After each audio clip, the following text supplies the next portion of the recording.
আল্লাহ রাসূল সাল্লাল্লাহু আলাইহি সাল্লাম এই হাদিসে বলছেন, যদি মানুষের সালাত সঠিক হয়ে যায় তাহলে ওই মানুষের যাবতীয় আমলগুলো সঠিক হয়ে যাবে, যাবতীয় আমলগুলো সঠিক হয়ে যাবে। আবার এই হাদিসে আল্লাহ রাসূল বলছেন, যদি সালাত বাতিল হয়ে যায় তার জীবনের যতগুলো আমল আছে সমস্ত আমলগুলোকে আল্লাহ কেটে দাখিলান নার জাহান্নামে প্রবেশ করায় দেবে। গ্রহণযোগ্য হতে হবে কি?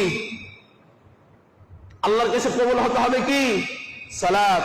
যদি সালাত আপনার কবুল হয়, যদি সালাত আপনার কবুল হয় তাহলে আপনার যাবতীয় সমস্ত আমল কবুল হয়ে যাবে।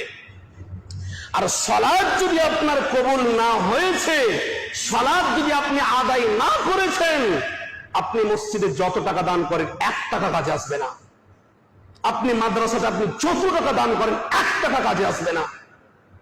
আপনি যতই হজ করেন একটা হজ আপনার কবুল হবে না। আপনি ফকিরকে যত দান করবেন একটা কবুল হবে না। রমাদান মাসের সিয়াম ফরজ না নফল? ফরজ।